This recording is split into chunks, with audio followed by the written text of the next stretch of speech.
Aujourd'hui, ce fameux progrès s'est transformé en une maladie contagieuse qui jette au rebut ces machines au profit du dernier cri. Des milliers de tonnes d'appareils qui auraient sans doute fait hier rêver nos parents. Des circuits électroniques aux composants hautement toxiques. Ces cargaisons tragiques que l'on déverse chaque jour dans les pays du Sud.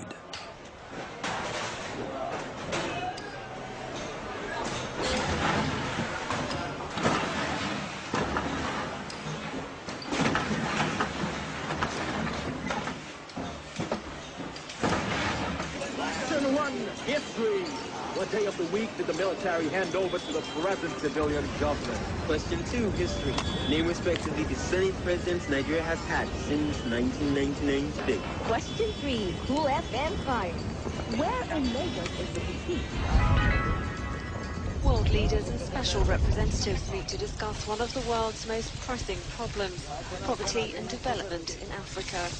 It remains one of the poorest global regions, with around 2/3 of its population living on less than $1 a day. The continent has vast potential, but a report from the UN Secretary General Ban Ki-moon warns that its human and natural resources are not being fully utilised. He urged delegates to take action.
Aujourd'hui, nous allons aborder la question du travail.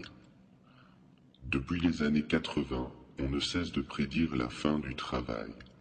L'humanité était devenue si productive que les sociologues s'attendaient tous à voir le temps de travail diminuer jusqu'à disparaître. Pourquoi nous retrouvons-nous dans la situation inverse, à devoir travailler plus pour gagner plus? Avant tout, qu'est-ce que le travail? Le travail est un concept moderne, issu du productivisme, qui fera de notre civilisation la plus travailliste de toute l'histoire de l'humanité. Le mot travail vient du latin tripalium, un instrument de torture. Dans l'Antiquité, le travail était mal considéré et réservé aux pauvres et aux esclaves. Le non-travail, l'osium, était quant à lui vu comme une source de liberté et de bonheur. Au Moyen-Âge, l'idéologie chrétienne a inversé les valeurs et fait du travail un moyen de plaire à Dieu. Malgré la forte soumission au pouvoir, on ne travaillait à l'époque qu'1 jour sur 3. C'est avec la révolution industrielle et le développement du capitalisme que l'homme va se mettre à travailler comme jamais auparavant. Produire des richesses devient une finalité en soi. Grâce à la lumière et à la maîtrise du temps, on peut enfin travailler en dehors des heures naturelles. Le Fordisme, le Taylorisme et enfin le Toyotisme, les nouvelles organisations du travail n'ont qu'un objectif, produire plus en abusant de la force humaine couplée à celle de la machine. La productivité explose, les capitaux s'envolent et les travailleurs entrent dans l'ère de la consommation. Alors que le travail était depuis 10 000 ans un effort physique ou intellectuel dans le but de répondre à un besoin, il est insidieusement devenu un emploi, c'est-à-dire la soumission d'un individu à un autre en échange d'argent. Cet argent permet à l'individu d'acheter des objets que d'autres vont produire. Au début, ce fut positif. Les pauvres vont avoir soudainement accès à des biens de consommation et les plus riches gonflaient leurs capitaux. La production a continué d'augmenter chaque année et les besoins ont été peu à peu remplacés par des envies. Les quantités produites furent telles que 2 solutions étaient possibles. Soit diminuer le temps de travail, soit créer une société basée sur la consommation. C'est ce dernier choix que les syndicaux feront. Chacun commence à rêver de vivre dans le luxe, un peu comme son patron.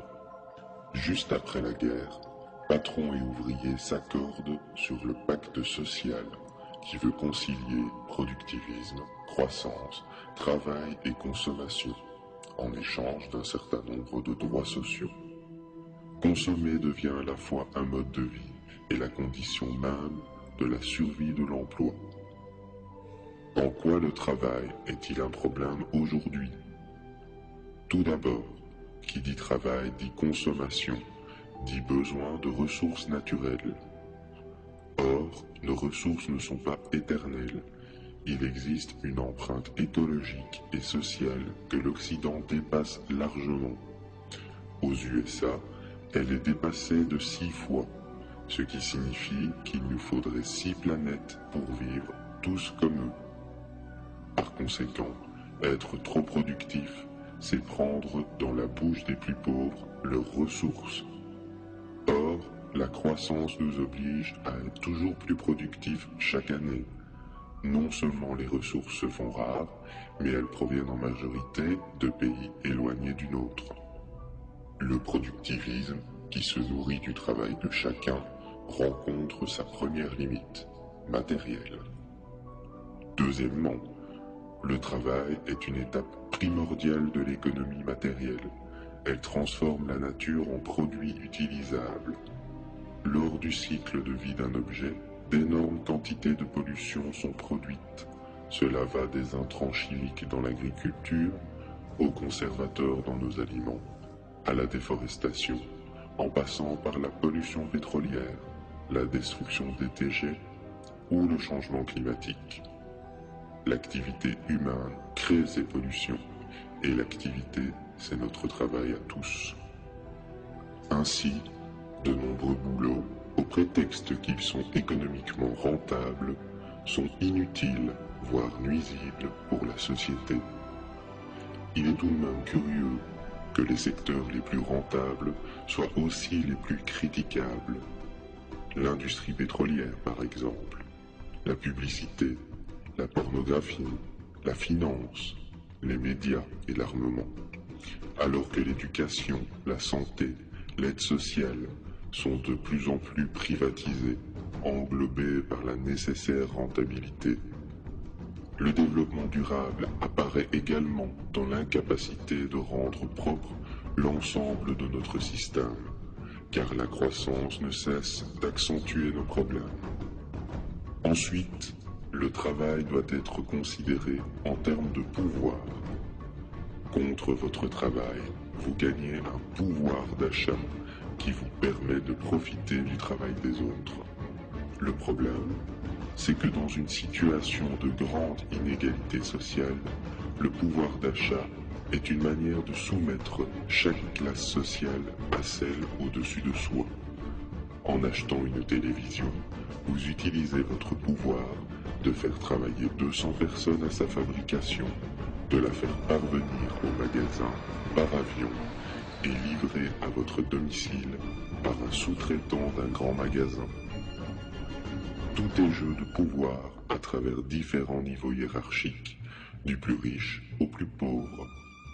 L'inégalité sociale est fondamentale dans ce système et doit même être préservée. Car plus le fossé entre les riches et les pauvres est grand, plus la soumission des faibles est forte, plus nous devons travailler pour soutenir la pyramide de la consommation. Le pire, c'est que nous n'avons même pas vraiment le choix. Ainsi, un Français moyen est à la fois victime et bourreau. Ensuite vient la conformité. Évidemment, il serait si simple de moins travailler en consommant moins. C'est ici que la propagande des médias intervient. Le matérialisme doit être la norme du bonheur, la seule religion possible. Pas moins de 500 milliards d'euros sont dépensés en campagne publicitaire chaque année pour créer le manque là où il n'existe pas. Et ça marche. L'imaginaire collectif est totalement soumis aux envies matérielles, en tout cas pour bon nombre d'entre nous. Nous existons car nous possédons des choses. La soif de l'or devient le corollaire de cette frénésie consumériste. Évidemment, c'est aux USA qu'est née cette propagande. Mais grâce à la mondialisation, les médias dominants n'ont pas tardé à s'aligner. Les divers acteurs économiques savent pertinemment que pour perpétuer ce rêve, il faut créer une population docile dont l'objet premier est celui d'acheter des produits, les leurs. Rien de neuf ici. Rappelez-vous de ce bon vieux Picsou, parti de rien, travaillant dur pour devenir le plus puissant, alors que son neveu Donald est exploité pour un salaire misérable. La doctrine capitaliste est enseignée aux enfants à leur insu. Et ce bon vieux Donald, pauvre, obligé de travailler, eh bien c'est vous, c'est nous.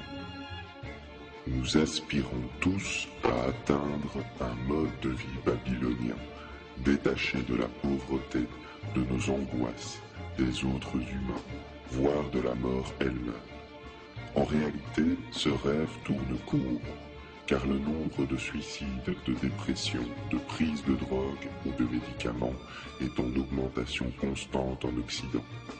Plus les médias amplifient nos envies, plus nous sommes malheureux.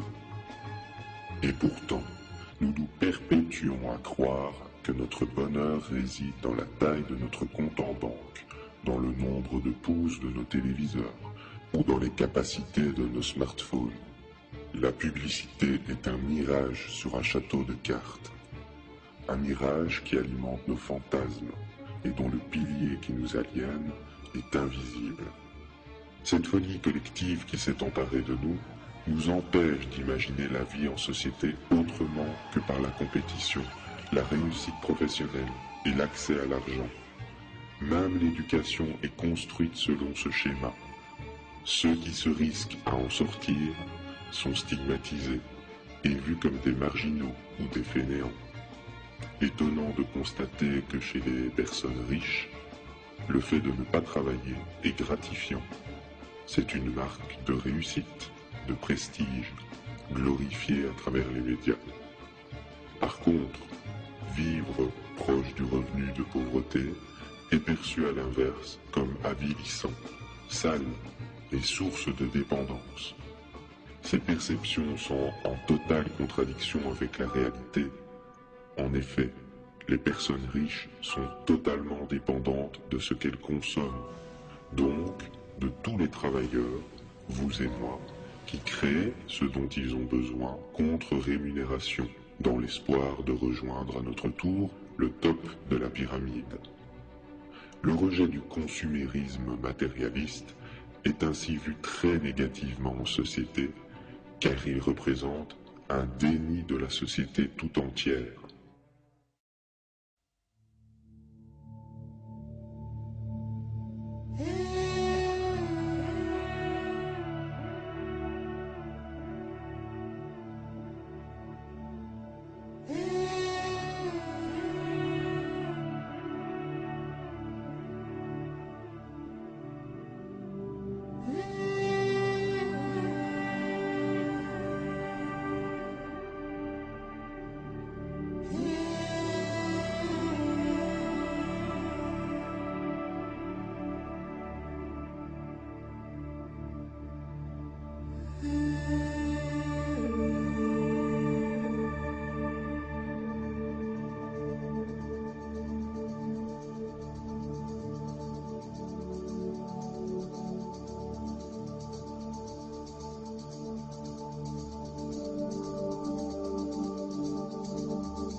your cell phone, your wallet, your time, your ideas. No barcode, no party, no ID, no beers. Your bank card, your license, your thoughts, your fears. No SIM card, no disco, no photo, not here.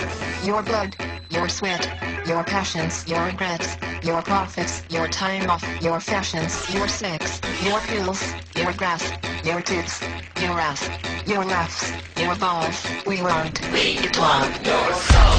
Your house, your home, your life, your cash, your house, your phone. We want your soul. Your house, your home, your life, your cash, your house, your phone. We want your soul. Tell us your habits, your fads, your fears. Give us your address, your shoe size, your years, your digits, your plans, your number, your eyes, your schedule, your desktop, your details, your life. Show us your children, your photos, your home. Here, take credit, take insurance, take a loan. Get a job, get a pension, get a haircut, get a suit. Playing the lottery, play football, play the field, snore some toot. We'll show you things, we'll show you food, we'll buy you drinks, throw away your blood. We'll sell you crap, we'll charge you back. Wanna buy big guns, we'll want the cash. Your soul, your house, your home. We want your soul. Your house, your home. We want your soul.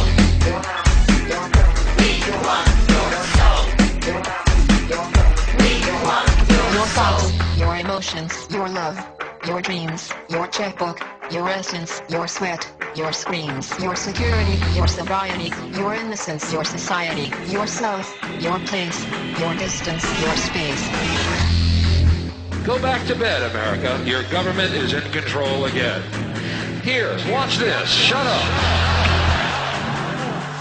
You are free to do as we tell you. You are free to do as we tell you.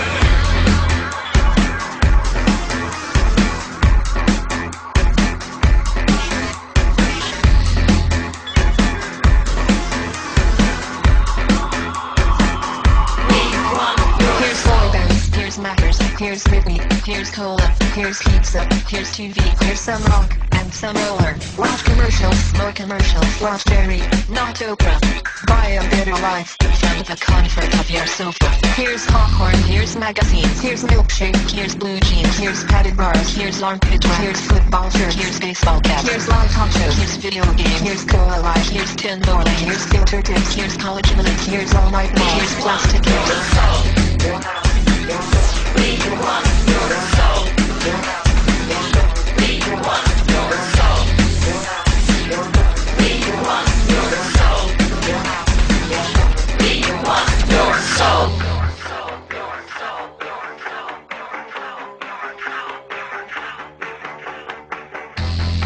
Go back to bed, America. Your government is in control again.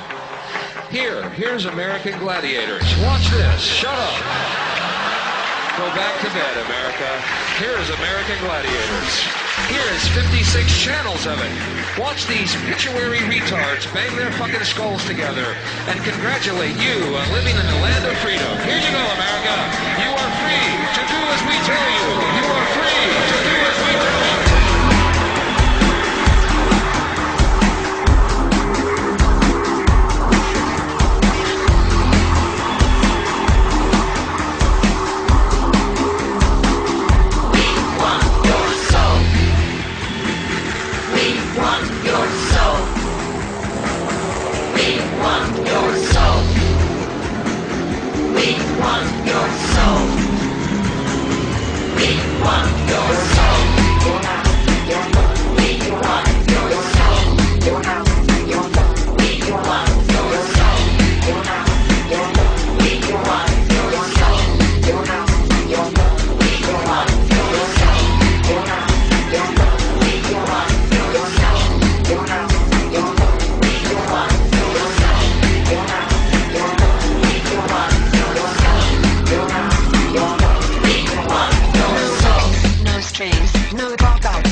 No lefties, no loonies, no opinions, no way. No thinkers, no teachers, no facts, no freaks, no skaters, no tweakers, no truth, no sun.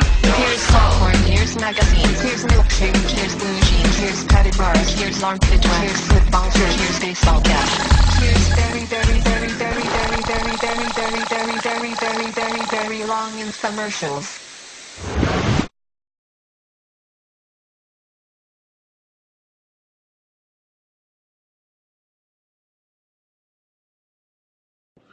Bonjour à tous. Aujourd'hui, nous allons parler du développement durable. Officiellement, c'est un type de développement économique qui répond aux besoins des générations du présent sans compromettre ceux des générations futures. Créé par l'ONU, le concept semblait prometteur. Il voulait réduire les inégalités tout en résolvant nos problèmes écologiques. Et pourtant, 30 ans après, la situation n'a jamais été si préoccupante. En 2010, l'Overshoot Day a été atteint en août. En 2000, cette limite était en novembre. La demande de matières premières s'accentue tous les jours, alors que nos réserves de métaux dépassent difficilement les 50 ans. Pendant que nos forêts continuent de disparaître, une île de plastique de 600 000 km² s'est formée dans le Pacifique. Quelques 100 millions de tonnes de synthétique se baladent en mer. Nous observons des déséquilibres de plus en plus importants des écosystèmes, avec son lot de désertification, d'extinction et d'intoxication. De grands désastres écologiques se succèdent et l'indifférence du pouvoir est proportionnelle à l'ampleur du désastre. Le New York Times estimait à 8 milliards de litres de pétrole déversés en mer rien qu'en 2010. Cette année est également celle de tous les records en matière d'émissions de CO2 et 2011 est en bonne voie pour un nouveau record. Tout s'accélère, avec ou sans développement durable. Tout s'accélère malgré que 98% des Européens se déclarent concernés par l'environnement. Comment sommes-nous devenus des éco-citoyens déculpabilisés, acheteurs de voitures écolabels?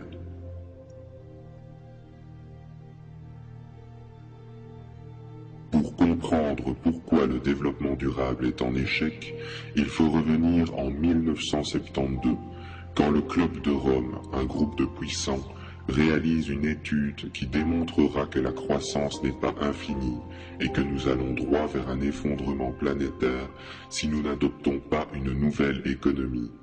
Il était selon eux vital de créer un système basé sur une croissance en équilibre, car toutes les technologies vertes du monde ne pourraient pas venir à bout de nos contraintes. Économistes, politiciens et même écologistes vont rejeter en bloc cette hypothèse et choisir le développement durable. Deux solutions complémentaires s'offraient à l'humanité, celle d'améliorer la technologie et celle de modérer notre consommation. Le choix de l'ONU se portera uniquement sur le développement durable, qui a pour avantage de préserver l'essence même du trio capitaliste, productiviste, consumériste. Sans surprise, le concept de développement durable fut accaparé par les industriels et les corporations en raison d'un triple avantage. Il est profitable au capitalisme car il envisage la possibilité d'un consumérisme vert. Il est vecteur de croissance et ne remet pas en question ses limites. Enfin, il s'avère un redoutable outil marketing. Grâce au greenwashing, l'écologie devient un argument de vente.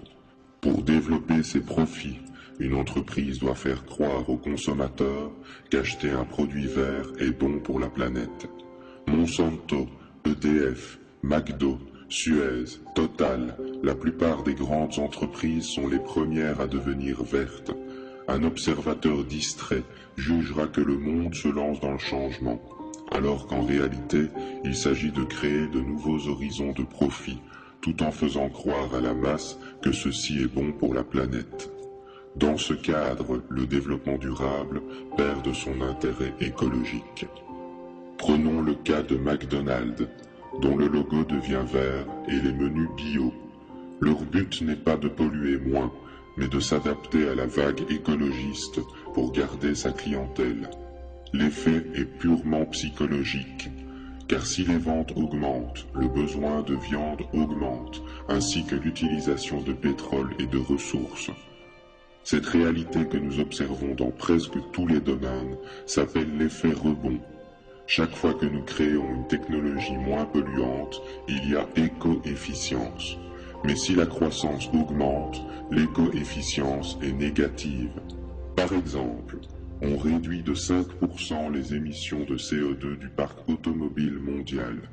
Dans le même temps, croissance oblige, le nombre de voitures en circulation augmente de 15%. Si chaque voiture pollue moins, le problème s'est aggravé à l'échelle mondiale.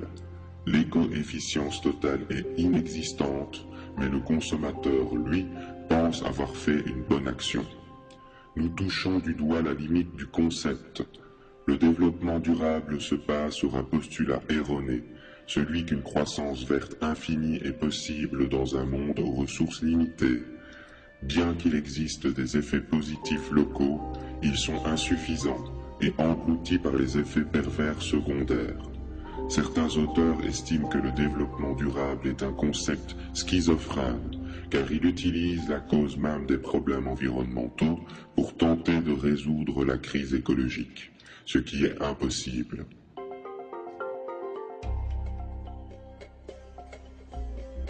La seconde faille du développement durable, c'est de croire que les acteurs économiques vont naturellement s'orienter vers l'écologie. Prenons l'exemple des producteurs de tomates.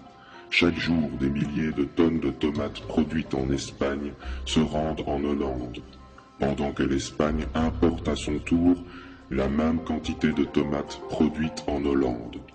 Économiquement, c'est très rentable. Écologiquement, c'est un désastre. Dans cette situation, le développement durable veut réduire la pollution de chaque camion, plutôt que de relocaliser la production. Malheureusement, il est impossible de rendre un camion propre, alors qu'il serait simple de produire et de consommer localement. Le fonctionnement des choses n'est pas remis en question, car le développement durable est soumis à la logique libérale. Au lieu d'encourager une nouvelle économie saine, locale et naturelle, on se force à transformer un système industriel mondialisé qui n'est soumis à aucun contrôle, à aucune démocratie, à aucune morale sociale ou écologique. Ainsi, nous voyons apparaître des aberrations, comme des hôtels de luxe durables, placés sur des îles désertes uniquement accessibles par avion, des Ferrari électriques à 100 millions de dollars, des jets privés qui se targuent d'écolo car ils consomment 3% d'énergie en moins, ou des salons de l'écologie de luxe pour présidents et starlettes. Or, ce sont les pauvres qui subissent le plus la crise écologique et climatique. Non seulement nous consommons 80% des ressources mondiales, mais nous leur interdisons de se développer, car ils représentent un potentiel de pollution désastreux. Nous savons aujourd'hui que les agrocarburants font pression sur les marchés de la nourriture et engendrent davantage de famine. Une éventuelle taxe carbone toucherait les pauvres en premier, en laissant libres les industriels de polluer. Or, c'est justement le productivisme qui est la cause de nos problèmes. Ainsi, nous nageons dans une soupe répugnante d'hypocrisie et de cynisme.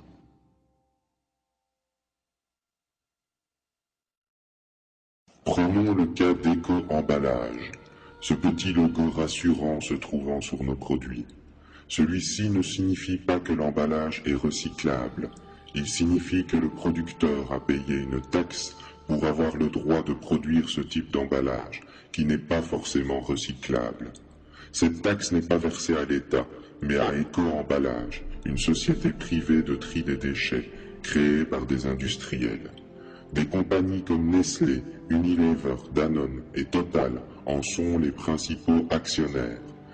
Avez-vous remarqué une simplification de nos emballages? Que du contraire, ils se complexifient. Pourquoi? Car ce sont les industriels eux-mêmes, producteurs de pollution, qui gèrent le recyclage. Leur logo, à l'allure écologique, apparaît comme un moyen de légitimer l'utilisation massive et perpétuelle d'emballages. Vous pensiez qu'on était au paroxysme de la perversité? Si l'industrie pollue bel et bien en fabriquant des tonnes de déchets, ceux-ci utilisent leurs propres déchets pour créer une matière première gratuite. Et devinez quoi? 60% du coût de ce pseudo-recyclage est à la charge de la collectivité. Ainsi, les industriels n'ont pas intérêt à réduire l'émission globale de déchets. Ils en deviennent dépendants. Mais admettons cet état de fait. Après tout, recycler n'est pas une mauvaise chose. Pourtant, en 2011, 80% du plastique produit par ces mêmes industriels était non recyclable. Ils sont conçus pour ne pas l'être. En fait, seules les bouteilles de lait et d'eau sont vraiment recyclées, et la plupart ne sont que downcyclées, c'est-à-dire le plus souvent envoyées à l'étranger pour une utilisation alternative. La logique de croissance est omniprésente, et les industriels ont une liberté totale. Un autre exemple met en lumière les limites du développement durable. Prenons les téléviseurs à écran LED qui consomment en moyenne 50% de moins, ce qui est une avancée remarquable. Cependant, la consommation d'électricité est une infime partie de la pollution engendrée par un téléviseur. Il faut prendre en compte la pollution en usine, la livraison, le traitement des déchets et l'obsolescence programmée. Nous construisons nos téléviseurs à l'étranger pour une double raison. La main-d'œuvre y est malléable et il n'y a pas de standard écologique. Nous délocalisons ainsi la pollution loin de nos yeux. Le transport sur de très longues distances est la deuxième cause de pollution, et l'obsolescence, qui consiste à réduire volontairement l'espérance de vie d'un objet, augmente notre fréquence d'achat. De plus, ces téléviseurs sont conçus pour ne pas être réparables dans la plupart des cas. Il n'y a que la partie visible du consommateur qui se pare de label vert. Il en va de même pour nos voitures, nos portables, nos ordinateurs, nos frigos et nos voitures électriques. En conclusion, on constate qu'à tous les niveaux, le développement durable offre des solutions superficielles, peu efficaces, axées sur la consommation et souvent proposées par les forces économiques occidentales, donc soumises à une logique capitaliste.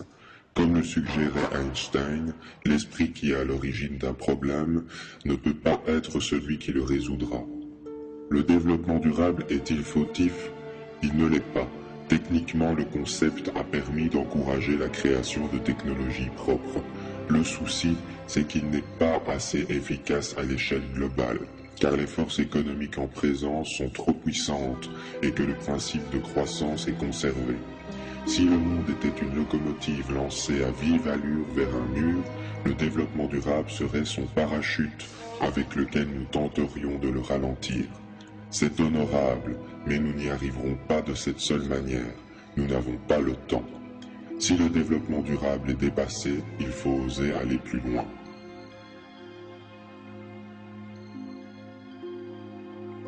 L'humanité vit désormais le siècle de la fin du pétrole. Aucune alternative efficiente et disponible n'existe encore pour le remplacer totalement.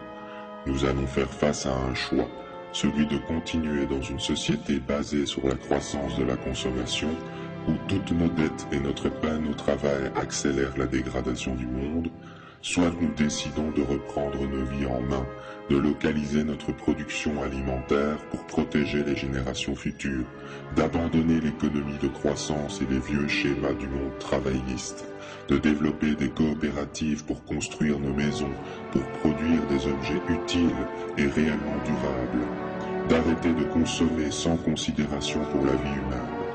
Nous avons aujourd'hui le devoir d'investir non pas dans le développement durable prôné par TF1, mais dans l'associatif, le coopératif, le solidaire et surtout le local. L'autonomie de l'humanité est à portée de main pour un avenir serein. Merci.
amount of 92.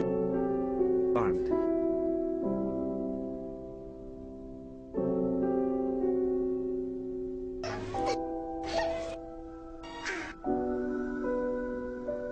Matters West.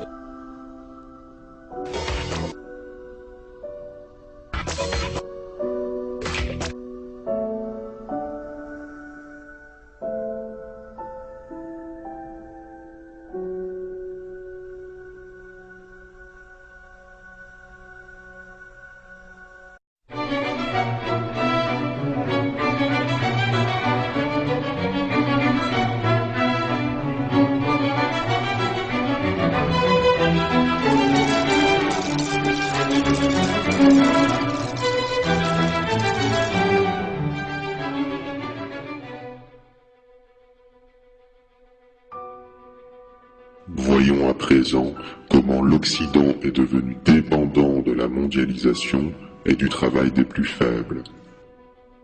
Malgré que nous soyons les plus grands consommateurs de matières premières, nous possédons également la plus grande économie immatérielle. Grâce à la mondialisation et au pétrole bon marché, l'économie matérielle s'est délocalisée, au point où la presque totalité des objets présents dans nos domiciles viennent d'ailleurs, généralement d'Asie. Une grande partie de l'économie du Nord est donc devenue immatérielle.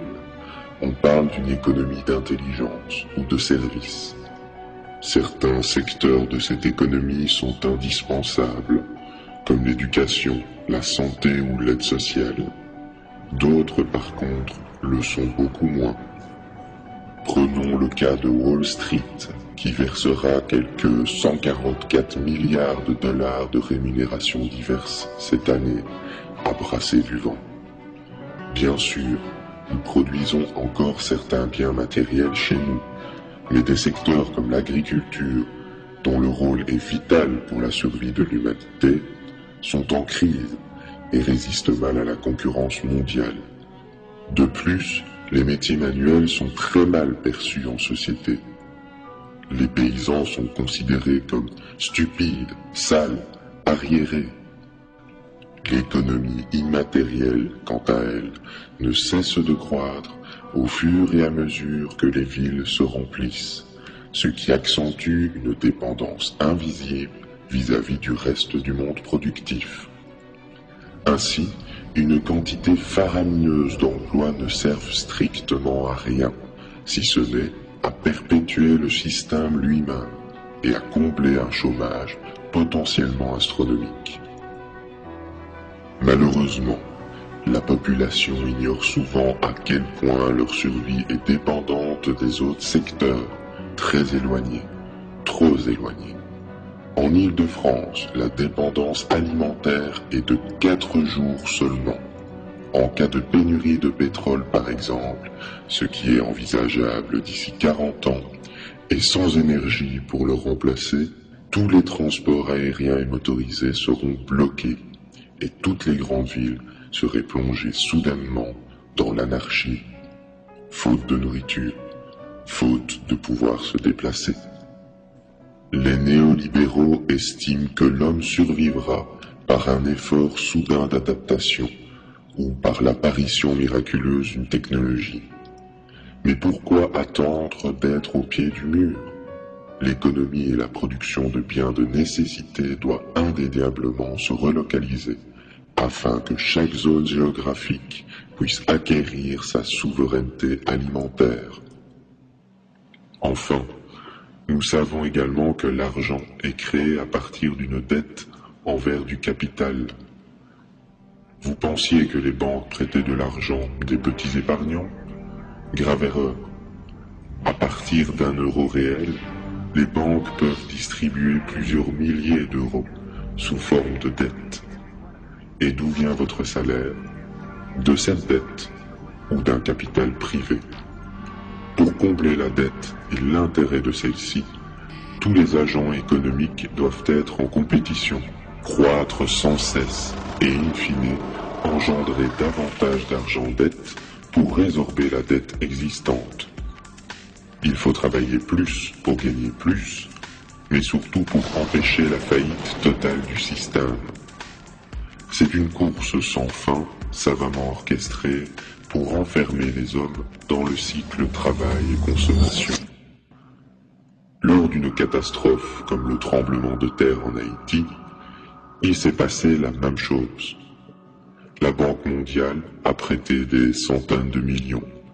Le pays s'est endetté, les entreprises étrangères se sont installées et la population locale travaille pour rembourser la dette. Le tout est possible grâce à la croissance économique ininterrompue et à la confiance des acteurs en cette croissance. Or, mathématiquement et matériellement, la croissance sans limite est impossible. Premièrement, car nous sommes dépendants de la Terre et de ses ressources. Deuxièmement, car l'homme ne peut pas être pressé indéfiniment. Et troisièmement, car la croissance tend vers l'infini, ce qui la rend de plus en plus insoutenable chaque année.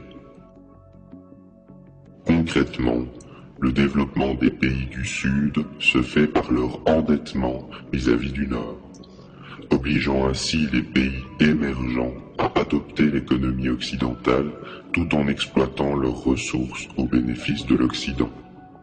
C'est une manière d'acquérir des ressources par la ruse sans recourir à la violence.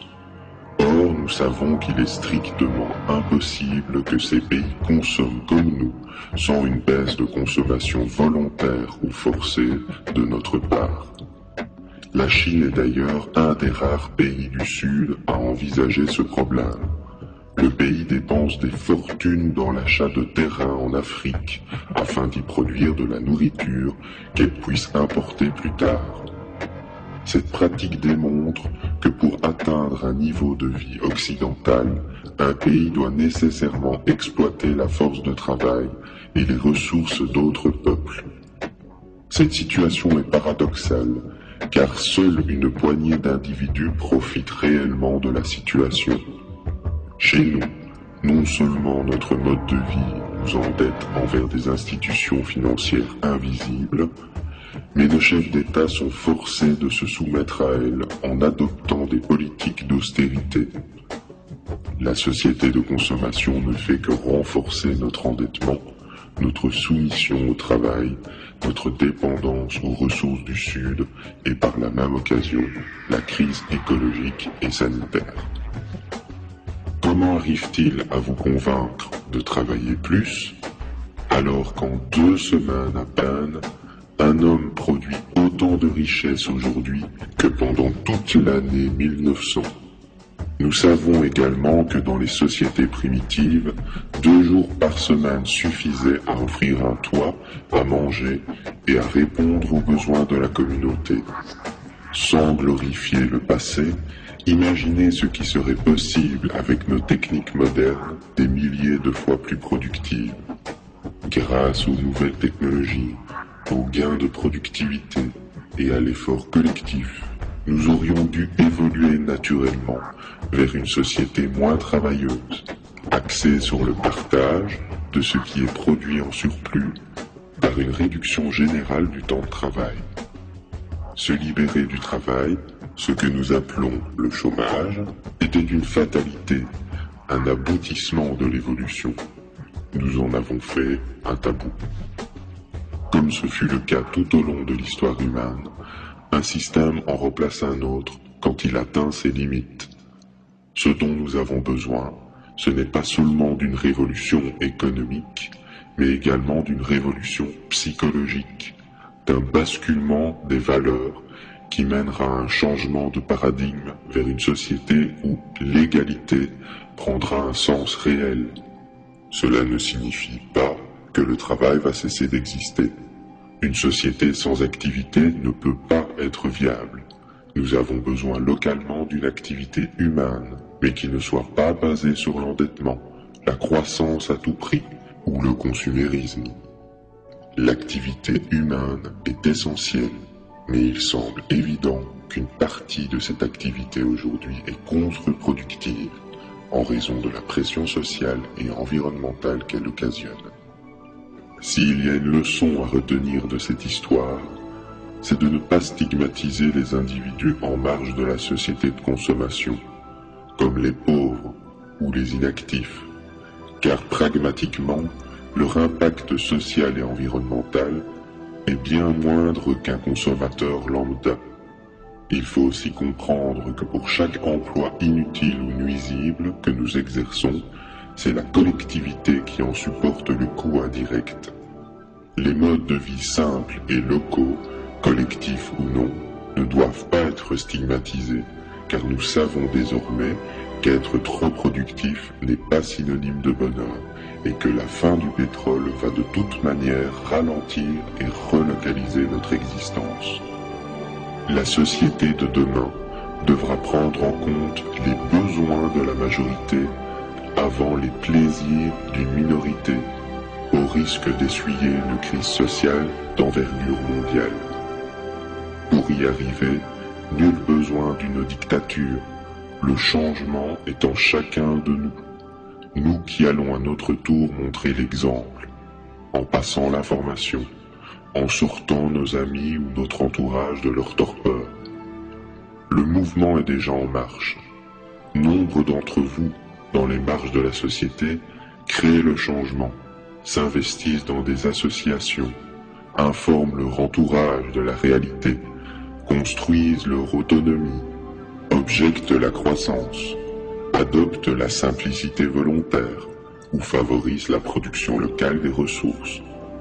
Gandhi disait « Pour changer le monde, il faut se changer soi-même ».